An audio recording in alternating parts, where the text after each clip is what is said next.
Today, I'll show you how to use Datadog Sheets to track and report on an AWS cloud migration in real time. We're going to build a dynamic migration tracker that updates automatically as your agents come online.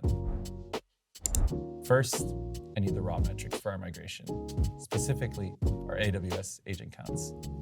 Instead of just viewing this as a graph, I can import this live query directly into a sheet. This gives me a blank canvas to model our migration precisely how we want to report it. We'll list our key KPIs: AWS agents, total agents, migration percentage, active EC2 instances, and AWS spend.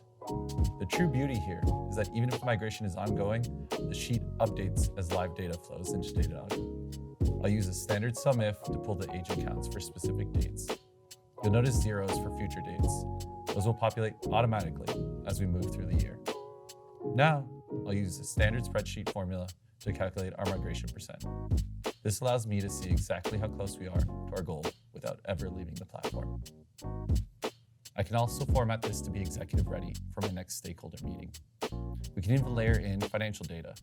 By pulling an AWS spend alongside migration counts, we can track our total cost of ownership during the transition. I can also add notes directly next to the data to provide context on specific migration phases or delays.